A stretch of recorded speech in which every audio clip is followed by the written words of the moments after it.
ಓಯ್ ಅಣ್ಣ, ಯಾರಪ್ಪ ನೀನು? ನಾನು ರವಿ ಶಾರ್ ಅಂತ ಅಂತಿಮ ವರ್ಷದ ಕೃಷಿ ವಿದ್ಯಾರ್ಥಿ. ಬೆಂಗಳೂರಿನ JKVKಯಲ್ಲಿ ವಿದ್ಯಾಭ್ಯಾಸ ಮಾಡ್ತಾ ಇದ್ದೀನಿ. ಸರಿ, ಏನಾಗ್ಬೇಕಿತ್ತಪ್ಪ ನಿಮ್ಗೆ? ಏನ್ ಮಾಡ್ತಾ ಇದ್ಯಾ ನಾವು ಹೊಲಕ್ಕೆಲ್ಲ? ಈ ಗಿಡಗಳಿಗೆ ಕೀಟನಾಶಕ ಹೊಡಿತಿದ್ದೀನಪ್ಪ. ಈ ಕೀಟನಾಶಕ ಹೊಡೆದು ನಾನು ದುಡ್ದಿದ್ದೆಲ್ಲ ಬರೀ ಇದರಲ್ಲೇ ಹಾಳಾಗೋಗ್ಬಿಡ್ತು. ಹೌದು ಹೇಳಿ, ಇವಾಗ ಕೀಟನಾಶಕದ ಬೆಲೆಗಳು ಸಹ ಹೆಚ್ಚಾಗಿವೆ. ಇದ್ರ ಬದಲು ನೀವು ಸಾವಯವ ಕೃಷಿಯನ್ನ ಬಳಸ್ಬೋದಲ್ಲ? ಸಾವಯವ ಕೃಷಿನ ಹಂಗಂದ್ರೆ ಏನಪ್ಪ? ಬನ್ನಿ ಹೇಳ್ತೀನಿ. ಅವಾಗಲೇ ಸಾವಯವ ಕೃಷಿ ಅಂದಲ್ಲಪ್ಪ, ಹಂಗಂದ್ರೇನು? ಸಾವಯವ ಕೃಷಿ ಅಂತಂತಂದ್ರೆ ಬಹಳ ಸುಲಭ. ಸಾವಯವ ಕೃಷಿ ಅಂತಂತಂದ್ರೆ ಯಾವುದೇ ಅಜೈವಿಕ ರಾಸಾಯನಿಕಗಳು ಅಂದರೆ ಕೀಟನಾಶಕ ಆಗಿರ್ಬೋದು, ಶಿಲೀಂಧ್ರನಾಶಕ ಆಗಿರ್ಬೋದು, ಕಳೆನಾಶಕ ಆಗಿರ್ಬೋದು, ಹಾಗೆ ರಾಸಾಯನಿಕ ಗೊಬ್ಬರಗಳಾಗಿರ್ಬೋದು, ಇದು ಯಾವುದನ್ನೂ ಬಳಸದೆ ಕೇವಲ ಕೊಟ್ಟಿಗೆ ಗೊಬ್ಬರ, ಎರೆಹುಳು ಗೊಬ್ಬರ, ಹಾಗೆ ಸಿಗುವಂಥ ಕೋಳಿ ಗೊಬ್ಬರ ಇತ್ಯಾದಿ ಜೈವಿಕವಾಗಿ ಉತ್ಪನ್ನವಾಗುವಂಥ ವಸ್ತುಗಳನ್ನು ಬಳಸಿಕೊಂಡು ಮಾಡುವಂಥ ಕೃಷಿಯನ್ನು ಸಾವಯವ ಕೃಷಿ ಅಂತ ಕರಿತೀವಿ. ಈ ಸಾವಯವ ಕೃಷಿ ಏನು ಮಾಡುತ್ತೆ ಅಂತಂದರೆ ಮಣ್ಣಿನ ಫಲವತ್ತತೆ, ಮಣ್ಣಿನ ಪೌಷ್ಟಿಕಾಂಶ ಹಾಗೂ ಪರಿವರ್ತನೆಯನ್ನು ಮಾಡುತ್ತದೆ. ಮಣ್ಣಿನಲ್ಲಿರುವಂತಹ ಪೌಷ್ಟಿಕ ಹಾಗೆ ಸೂಕ್ಷ್ಮ ಜೀವಾಣುಗಳ ಸಂಖ್ಯೆಯನ್ನು ಸಹ ಹೆಚ್ಚಿಗೆ ಮಾಡುತ್ತದೆ. ಈಗ ಸಾವಯವ ಕೃಷಿನ ಯಾಕೆ ಮಾಡಬೇಕಪ್ಪ? ಅದರಿಂದ ನಮಗೇನು ಉಪಯೋಗ? ಈ ಸಾವಯವ ಕೃಷಿಯಿಂದ ಏನಾಗುತ್ತೆ ಅಂತಂದರೆ ಮಣ್ಣಿನ ಫಲವತ್ತತೆ ಆಗಿರ್ಬೋದು, ಮಣ್ಣಿನಲ್ಲಿರುವಂಥ ಸೂಕ್ಷ್ಮ ಜೀವಾಣುಗಳ ಸಂಖ್ಯೆ ಹೆಚ್ಚಾಗುತ್ತದೆ. ಇದಲ್ಲದೆ ಪೌಷ್ಟಿಕ ಆಹಾರದ ಉತ್ಪಾದನೆಯನ್ನು ಸಹ ನಾವು ಮಾಡ್ಬೋದು. ಇದಷ್ಟೇ ಅಲ್ಲದೆ ಮಣ್ಣಿನಲ್ಲಿರುವಂತಹ ಸೂಕ್ಷ್ಮ ಜೀವಿಗಳು, ಸಸ್ಯ ಹಾಗೂ ಪ್ರಾಣಿಯ ಸಂಪೂರ್ಣ ಕೃಷಿ ವ್ಯವಸ್ಥೆಯ ಚಕ್ರವನ್ನು ಪರಿಪೂರ್ಣಗೊಳಿಸಿದಂತಾಗುತ್ತದೆ ಮತ್ತು ಪ್ರೋತ್ಸಾಹಿಸಿದಂತಾಗುತ್ತದೆ. ಇದಿಷ್ಟಲ್ಲದೆ ನೀವು ಮಾಡುವಂಥ ಖರ್ಚು ಸಹ ಕಡಿಮೆ ಆಗುತ್ತದೆ. ಈಗ ನೀವು ಯಾವುದೇ ಬೆಳೆಯನ್ನು ಬೆಳೀರಿ, ಮಾಡುವ ಖರ್ಚು ಕಡಿಮೆ ಆದರೆ ಬರುವಂಥ ಆದಾಯ ಬರೋದಿದ್ರೆ ಜಾಸ್ತಿ ಬರುತ್ತದೆ. ಅಕಸ್ಮಾತ್ ನಿಮ್ಗೇನಾದರೂ ನಷ್ಟವಾಗುವಂಥದ್ದಿದ್ರೆ ಕಡಿಮೆ ನಷ್ಟವಾಗುತ್ತದೆ. ಹಾಗಾಗಿ ಸಾವಯವ ಕೃಷಿಯನ್ನು ಅಳವಡಿಸಿಕೊಳ್ಬೇಕು. ಇದಿಷ್ಟೇ ಅಲ್ಲದೆ ಸುಸ್ಥಿರ ಆದಾಯವೂ ಸಹ ಇದರಿಂದ ದೊರಕುತ್ತದೆ. ಅಲ್ಲಪ್ಪ, ನಾನು ಅವಾಗಲೇ ಕೀಟನಾಶಕ ಹೊಡಿಬೇಕಾದ್ರೆ ನೀವು ಸಾವಯವ ಕೃಷಿ ಮಾಡು ಅಂತ ಹೇಳಿದೆ. ಹಾಗಾದರೆ ಸಾವಯವ ಕೃಷಿಲಿ ಏನು ಉಪಯೋಗಿಸ್ಬೇಕು, ಏನು ಉಪಯೋಗಿಸಬಾರ್ದು? ಮೊದಲಿಗೆ ಏನು ಉಪಯೋಗಿಸಬಾರ್ದು ಅನ್ನೋದನ್ನು ತಿಳ್ಕೊಳ್ಳೋಣ.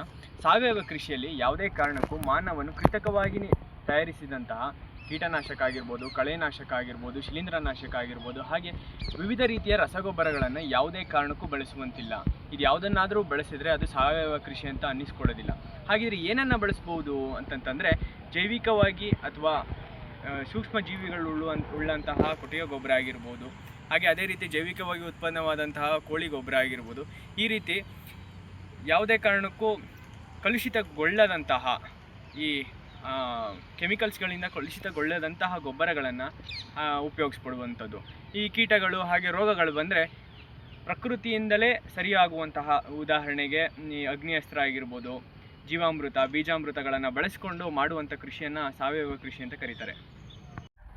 ಅಲ್ಲಪ್ಪ, ಈಗ ನಾನು ಕೀಟನಾಶಕ, ಶಿಲೀಂಧ್ರನಾಶಕ ಅವನ್ನೆಲ್ಲ ಹೊಡೆಯೋದು ಬಿಟ್ಬಿಡ್ತೀನಿ. ಈಗ ಸಾವಯವ ಕೃಷಿನೇ ಶುರು ಮಾಡೋದ್ಮೇಲೆ ಬೇರೆಯವ್ರಿಗಿಂತ ನಂದು ಇಳುವರಿ ಕಮ್ಮಿ ಬಂದರೆ ನನಗೆ ಲಾಭ ಕಮ್ಮಿ ಆಗುತ್ತಲ್ಲ, ಅವಾಗ ನಾನೇನು ಮಾಡಬೇಕು? ಆ ರೀತಿ ಅನ್ಕೊಬಾರ್ದು.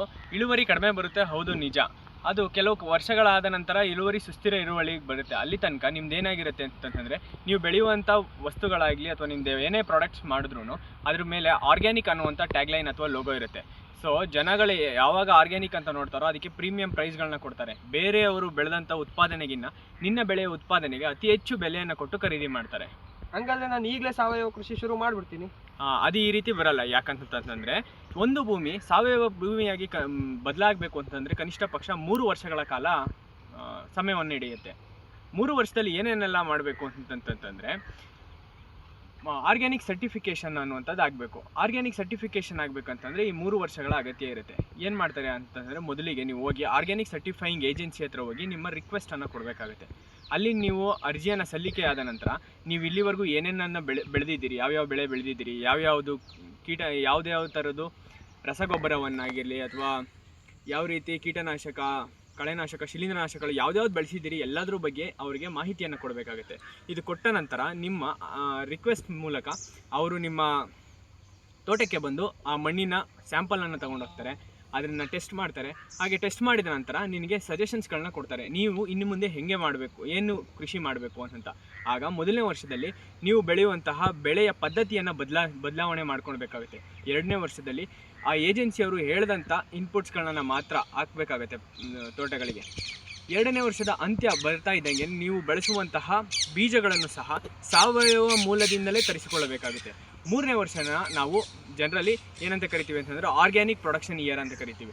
ಸೊ ಆ 3ನೇ ವರ್ಷದಿಂದ ಬೆಳೆಯುವಂಥ ಬೆಳೆಗಳನ್ನು ನೀವು ಆರ್ಗ್ಯಾನಿಕ್ ಅಂತ ಮಾರ್ಬೋದು. ಅದಕ್ಕೂ ಮೊದಲು ಆರ್ಗ್ಯಾನಿಕ್ ಅಂತ ಬೆಳೆದಂಥ ಬೆಳೆಯನ್ನು ಅವರು ಬಂದು ಪರೀಕ್ಷಿಸ್ತಾರೆ, ಮತ್ತೊಮ್ಮೆ ಮಣ್ಣು ನೀರಿನ ಪರೀಕ್ಷೆ ಮಾಡ್ತಾರೆ.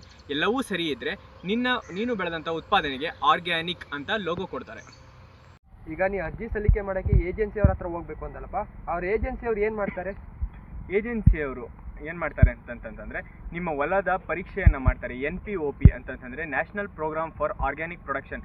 ಇವರು ಕೆಲವೊಂದಷ್ಟು ಸ್ಟ್ಯಾಂಡರ್ಡ್ಸ್ಗಳನ್ನ ಸೆಟ್ ಮಾಡಿರ್ತಾರೆ. ನೀವು ಬೆಳೆದಂಥ ಬೆಳೆ ಆಗಿರ್ಬೋದು, ನಿಮ್ಮ ಹೊಲ ಆಗಿರ್ಬೋದು, ಆ ಸ್ಟ್ಯಾಂಡರ್ಡ್ಸ್ನ ಮೀಟ್ ಆಗುತ್ತಾ ಅಂತ ಚೆಕ್ ಮಾಡ್ತಾರೆ.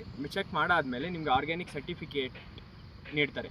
ಅದ್ರ ಮುಂದಕ್ಕೆ ನೀವು ಆರ್ಗ್ಯಾನಿಕ್ ಅಂತ ಮಾರ್ಬೋದು. ಈಗ ಹಂಗಾದ್ರೆ ನಂಗೆ ಒಂದಿಷ್ಟು ಏಜೆನ್ಸಿಗಳ ಹೆಸರುಗಳು ಹೇಳಪ್ಪ. ಭಾರತ ಸರ್ಕಾರದಿಂದ ನೋಂದಣಿಯಾದಂಥ ಕೆಲವೊಂದು ಏಜೆನ್ಸಿಗಳಿವೆ. ಅದು ಉದಾಹರಣೆಗೆ ಯಾವುದಿದೆ ಅಂತಂದರೆ ಅಪೇಡ ಆಗಿರ್ಬೋದು, ನ್ಯೂ ಡೆಲ್ಲಿಯಲ್ಲಿರುವಂಥ ಅಪೇಡ, ಹಾಗೆ coffee board Bengaluru, spice board Kochi, tea board Kolkata ಆಗಿರ್ಬೋದು, ಹಾಗೆ ಕ್ಯಾಶ್ಯೂ ಆ್ಯಂಡ್ ಕೋಕೋ ಬೋರ್ಡ್ ಆಗಿರ್ಬೋದು. ಹೀಗೆ ಇನ್ನಷ್ಟು ಏಜೆನ್ಸಿಗಳಿವೆ.